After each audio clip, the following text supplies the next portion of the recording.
Bonjour à toi, ça fait longtemps que j'ai pas fait de vidéo spéciale pour les personnes qui sortent de l'emprise des sectes et aujourd'hui je voulais vraiment parler d'un sujet particulier et délicat que j'ai déjà abordé dans mes vidéos. Mais ici je vais l'aborder de manière un petit peu plus personnelle et professionnelle. Et l'objectif c'est de t'aider à savoir comment grandir en conscience sans tomber dans des vérités que tu vas imposer aux autres, parce que c'est vraiment une fragilité, je dirais, qu'on peut avoir. D'avoir des certitudes et de parler avec ces certitudes-là. Alors c'est une vidéo qui s'adresse particulièrement aux ex-témoins de Jéhovah, mais bien sûr à tous les ex-adeptes, qu'ils soient chrétiens, musulmans, et qui soient aussi en cours de reprise, de réappropriation en fait de leur religion, parce que pour moi dans le processus de sortie d'emprise, ça ne se fait jamais du jour au lendemain. Et heureusement, parce que finalement ce serait vraiment très violent, et puis sûrement qu'on ne le supporterait pas en fait de passer de l'ombre à la lumière en quelques secondes comme ça. Donc c'est un processus qu'il faut connaître pour comprendre, et je dirais avoir de la compassion aussi pour les personnes qui ne sont pas au même niveau que nous dans la conscience, et peut-être pas au même niveau et peut-être pas non plus dans les mêmes domaines de nous dans la conscientisation. Je vais te donner des exemples pour ça. Voilà, pourquoi je parle de ça? Parce que en fait on a eu la joie de faire des rencontres entre ex-adeptes, et ça je trouve ça très très chouette, de pouvoir partager nos expériences et d'exprimer en fait nos vécus émotionnels par rapport à comment on est sorti. Et jusque là tout va bien. Tout va bien quand on parle de soi et quand on est à l'écoute de l'expérience, du vécu de l'autre. Par contre, quand on essaye de vouloir convaincre les personnes qu'ils doivent prendre tel ou tel chemin, ou que parce que nous on a vu une vidéo et qu'on a eu un déclic sur quelque chose, on essaye de parler en vérité absolue, bah, du coup là, on recrée en fait le même processus que l'emprise sans le savoir. C'est ce que moi j'appelle l'esprit sectaire, donc en fait avoir une certaine fermeture d'esprit. Comme j'ai expliqué dans mes petites vidéos d'1 minute, je pourrais te remettre la playlist je fais plus de 100 vidéos d'1 minute sur vraiment des thèmes précis par rapport à comment pouvoir ressortir de l'emprise des sectes et des manipulateurs pervers narcissiques. Eh bien, ce qu'il faut vraiment que tu comprennes, c'est que sortir de ce processus du sectarisme, c'est pas juste la problématique que tu as vécue. C'est-à-dire, tu es parti d'une secte. Et, ah oui, j'ai perdu mon idée. En fait, je voulais parler du fait que c'est l'esprit sectaire, c'est avoir l'esprit fermé. Et que c'est quelque chose de tout à fait naturel d'avoir l'esprit fermé dans certains domaines. Parce que si on avait l'esprit ouvert dans tous les domaines, on serait en danger, on serait très manipulable. Et donc d'avoir nos certitudes à nous dans certains domaines, ça nous rassure. Et tant qu'on n'a pas travaillé au fond de nous sur notre sécurité intérieure, émotionnelle, physique, psychologique, eh bien on va se fermer par rapport à certaines thématiques pour pouvoir nous protéger. Et donc là, il n'y a pas de souci. Ça veut dire qu'on ne va pas être ouvert à une autre manière de voir les choses. Quand on arrive à être ouvert à plusieurs manières de voir les choses, juste pour ressentir les choses, et ça c'est ce qu'on travaille dans les ateliers philo, on le fait en présentiel, peut-être qu'un jour on le fera en ligne s'il y a des gens qui sont intéressés. Ça te permet de comprendre qu'il n'y a pas de vérité absolue dans en tout cas tout ce qui est croyance, même santé, hein, très fort. La santé, on arrive aussi à des domaines très religieux en fait dans la santé, mais que il y a plutôt des points de vue différents, des expériences différentes, et que en fait en écoutant les autres personnes dans leur argumentation, pas pour convaincre mais pour exprimer le chemin qu'on fait personnellement, là on peut vraiment se nourrir. Et donc je vois sur les groupes Facebook, même sur ma chaîne YouTube, que les personnes viennent en disant, en venant avec leur vérité en fait. Voilà, moi, pour Dieu n'existe pas. Ça c'est une vérité. Par contre dire, pour moi personnellement, à l'heure actuelle, avec le chemin parcouru, avec les traumatismes que j'ai eus, avec tous les livres que j'ai lus, je peux croire pour moi que Dieu n'existe pas. Parce que finalement, c'est aussi une croyance. Que Dieu existe ou Dieu n'existe pas, ce sont des croyances. Donc on ne peut pas tous le voir de nos propres yeux. Il y en a qui vont dire qu'on peut voir les choses de l'invisible et décoder ces choses-là. Mais ça fait partie de notre processus intérieur. Donc en fait, quand tu sors d'une emprise, surtout religieuse, donc on parle de l'endoctrinement, il y a deux façons de fonctionner. Souvent, soit on va se dire, j'ai été eu par la Bible et donc moi je vais à l'opposé, je vais me dire que la Bible, elle existe, elle est fausse, elle a été falsifiée, c'est pas la parole de Dieu et je ne crois plus à la Bible et je le mets de côté. Et c'est ok, ça veut dire que c'est ton choix d'éviter quelque chose qui t'a fait souffrir. Et il y a une autre manière de faire, c'est de se dire, bon, on m'a manipulé avec la Bible, comment on m'a manipulé? Je vais faire des recherches, je vais lire plusieurs Bibles différentes, je vais écouter, il y en a qui vont dans plusieurs religions différentes, je vais faire ma propre vision des choses, je vais chercher en fait finalement ma vérité ou ce qui me paraît sonner le plus avec mes ressentis. Parce que finalement, personnellement, je pars du principe que toutes les réponses sont à l'intérieur de nous et c'est un principe qui vient de notre philosophe Socrate qui en fait posait des questions aux personnes et qui ne donnait pas de réponse ou qui n'y attendait pas que tu répondes à ce que lui voulait. Se posant des questions ou en posant des questions aux personnes pour qu'ils puissent faire leur propre chemin, on reste dans notre libre arbitre. Et donc pour moi, c'est vraiment pas important qu'une personne ait raison ou tort dans ses croyances. Moi, j'ai pas de croyances fixes et depuis que le coaching de vie m'a beaucoup aidé, donc le côté jungien, le côté de Socrate m'a beaucoup aidé en fait à me dire que finalement, les croyances, elles sont là pour nous rassurer. Et que si on comprend ça, elles sont là pour nous rassurer et pour nous aider à prendre des choix dans notre vie et on peut utiliser nos croyances finalement pour manipuler et faire nos propres choix. Donc ça, c'est vraiment un souci. Et donc, c'est un gros chemin parce que finalement, c'est vraiment apprendre à se dire, bah, c'est ok en fait qu'aujourd'hui, je ne sache pas si Dieu existe ou pas. Je peux penser à certaines choses. Bon, si moi je te donne un petit peu ma vision personnelle, parce que c'est quelque chose que je trouve ça très très délicat dans ce que je transmets, de donner ma manière de voir personnellement, c'est que je pars du principe qu'à partir de Moïse, on est rentré dans le monothéisme. Et donc je me dis, ok, mais avant Moïse, il y avait quoi? Il y avait plusieurs dieux. Pourquoi on est passé de plusieurs dieux à un dieu? Donc déjà, ça m'interpelle. Donc je vais remonter. Et moi, je t'encourage vraiment à remonter à la source des choses, mais pas pour trouver une vérité et la figer, parce que finalement, si tu figes quelque chose, bah voilà, ça rassure. Ah, j'ai ma vérité, Dieu n'existe pas, et voilà, point, je suis tranquille, je peux aller dormir. Par contre, si tu dis, je ne sais pas, c'est plus insécurisant. Et comme c'est plus insécurisant, eh bien, on a tendance à pas vouloir prendre cette option de ne pas savoir. Mais au final, je pense que humblement, en tant qu'humain, on peut avoir nos ressentis, faire notre chemin et de se dire, bah finalement, on ne sait pas. Et ne pas savoir, franchement, je trouve que c'est une voie qui est beaucoup plus juste parce que ça permet de pas être en conflit avec les personnes, de garder ton esprit ouvert. Maintenant, il y a des gens qui doutent de tout. Je doute de tout. Est-ce que la Terre est ronde? Est-ce que... Enfin, il y a un moment donné, si on doute de tout, effectivement, on est aussi une proie parce que quelque part, c'est pas bon de douter de tout. Donc, je pense que d'avoir des certitudes dans l'instant et de se dire que ces certitudes, elles peuvent être remises en question, pour moi, c'est la voie qui permet de pouvoir grandir en conscience. Et c'est ok de se dire qu'on se trompe de chemin. Voilà, c'est quelque chose aussi que il faut savoir. Si je parle particulièrement par rapport aux témoins de Jéhovah, je ne sais pas dans les autres religions évangélistes, chrétiennes, musulmans, si on le dit comme ça ou si on le nomme autrement, mais quand on nous dit on est né dans la vérité, on a donc la vérité absolue et si on fait les choses, on va aller vers une vie parfaite. On parle de perfection, on parle de vérité, chose qui pour moi n'existe pas dans ce monde-ci.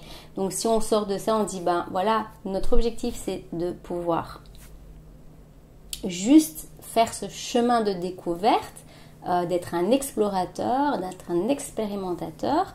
On n'est jamais en conflit avec personne parce que je pense que dans tout ce que les personnes disent, il n'y a jamais tout vrai ou tout faux. Dans tous les livres qu'on lit, il n'y a jamais tout vrai ou tout faux. Ou même si un livre serait vraiment tout vrai parce qu'il est scientifique, je sais pas moi qui parle des plantes, machin et tout, il y a peut-être des choses avec lesquelles on n'est pas d'accord. Et c'est sain de ne pas être d'accord avec tout. Si tu es d'accord avec tout ce qu'une personne a dit dans une vidéo, moi, ça m'inquiète parce que finalement, on recommence à re-rentrer dans c'est l'autre qui a parlé à l'extérieur qui a raison. Donc nous, dans notre association, notre objectif, c'est surtout de ne pas donner de réponse. C'est vraiment d'aider les personnes à trouver leur propre réponse.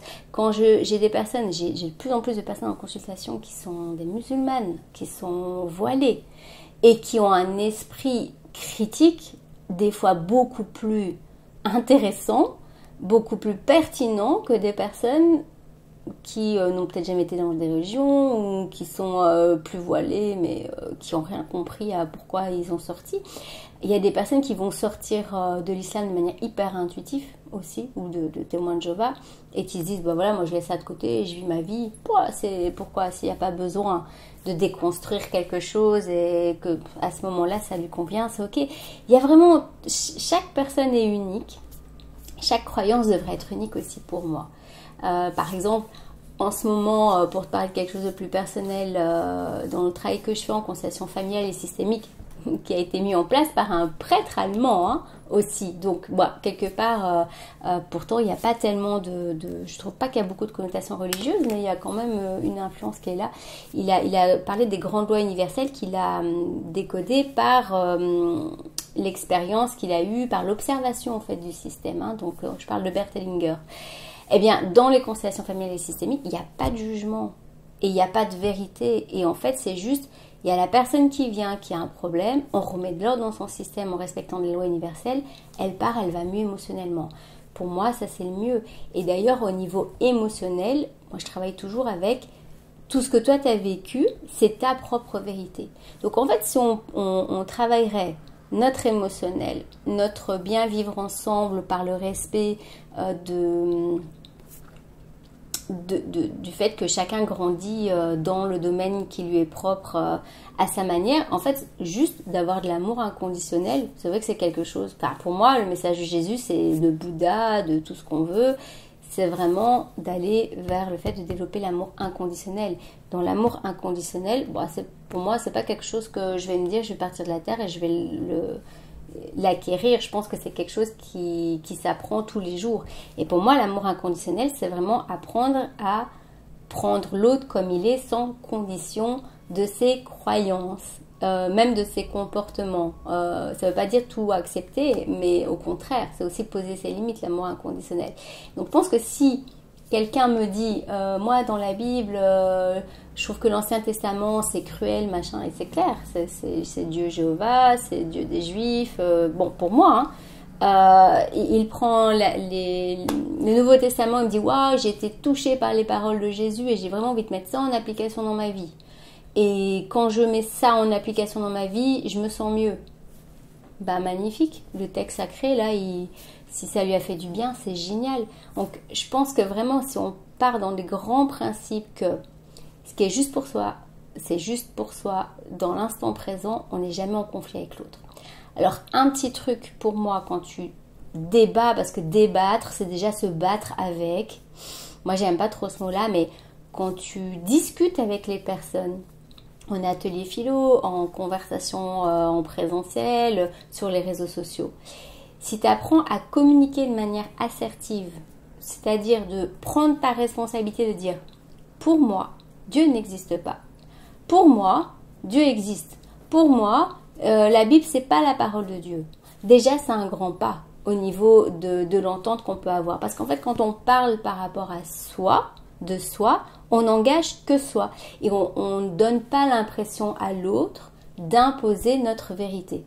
Alors il y a des personnes qui vont dire Dieu il n'existe pas et ils n'ont pas pour eux c'est clair que, et souvent les hommes c'est comme ça, le masculin, pour eux c'est clair qu'en exprimant le fait que Dieu n'existe pas, c'est pas imposé à l'autre. Donc il y a, à mon sens, il y a un travail à faire des deux côtés. Moi quand quelqu'un me dit Dieu n'existe pas, bah, je me dis, ok, c'est sa croyance. Je me sens pas attaquée ou j'ai pas l'impression qu'il veut me convaincre ou qu'il m'impose quelque chose.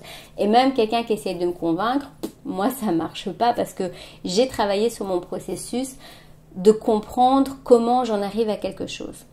Donc, je pense que c'est super important dans cette vidéo. Le point que je veux mettre, c'est si tu veux ouvrir ton esprit, ne pas être en conflit avec les personnes, ne pas avoir des discussions stériles qui mènent à rien, c'est vraiment de prendre ta responsabilité en exprimant ton point de vue, en parlant en je. Commence ta phrase en je pense que Dieu n'existe pas. Et pour la suite, c'est aussi, et ça, c'est pas une obligation, mais je veux dire, ça peut être très constructif justement d'expliquer pourquoi toi tu as vécu ce processus. Pourquoi toi tu penses que Dieu n'existe pas. Alors oui, forcément, quand tu fais ça, tu te mets à nu. Parce que quelque part, là, on va travailler sur, quand on prend notre responsabilité, sur notre côté émotionnel. Voilà, moi, pendant un certain temps, je me suis dit, bah, Dieu n'existe pas, Dieu m'a abandonné, en fait, Dieu n'a jamais existé. Et en fait, je me suis rendu compte que j'avais un gros problème avec mon père. Parce que symboliquement, en fait, quand tu lis la Bible, moi, j'adore relire des textes sacrés avec une grille de lecture symbolique.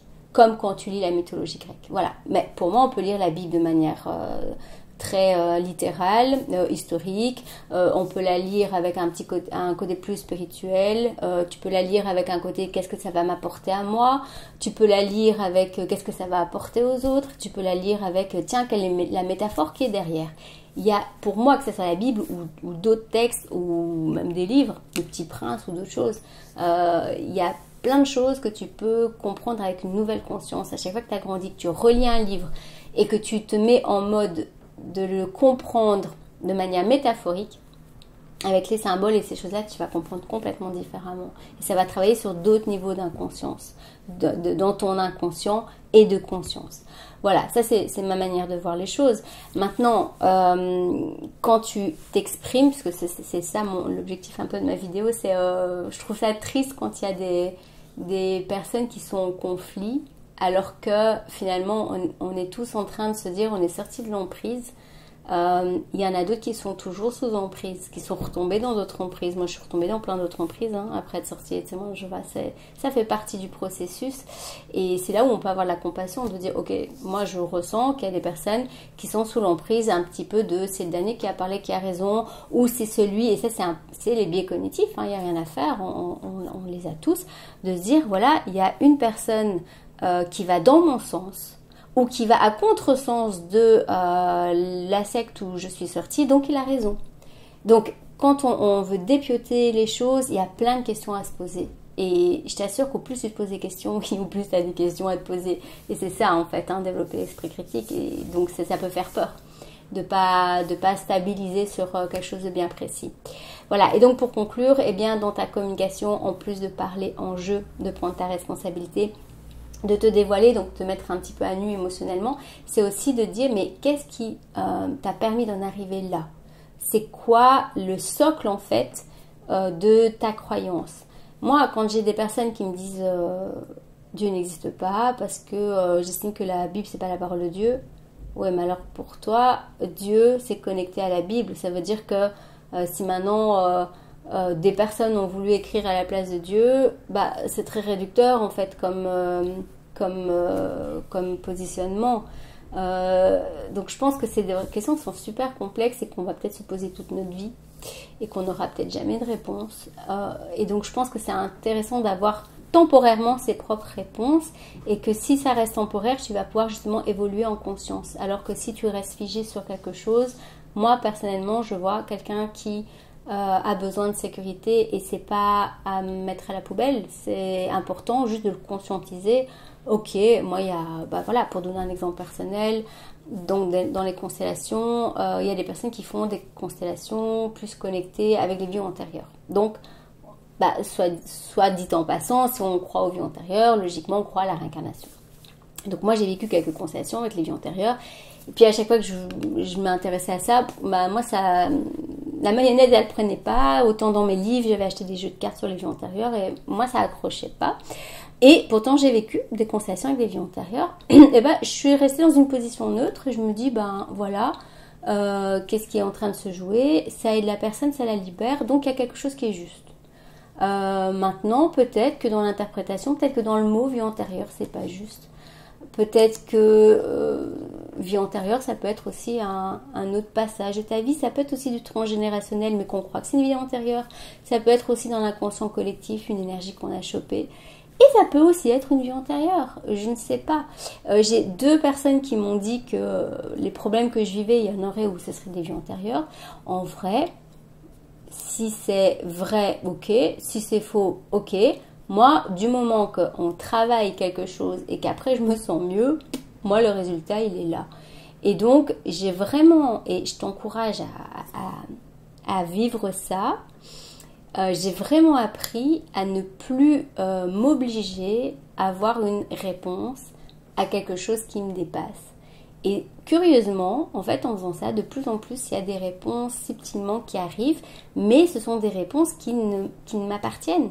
Ça veut dire que peut-être que si j'exprimais aux personnes ce que moi je crois par rapport à ça, il y en a qui vont dire waouh, ouais, moi tout à fait, puis d'autres, moi pas du tout. Et bien les deux c'est ok. Soit on n'est pas dans les mêmes niveaux de conscience dans ce domaine-là, et c'est pas une question d'être plus haut ou plus bas, c'est juste une question de on progresse dans plein de choses différentes.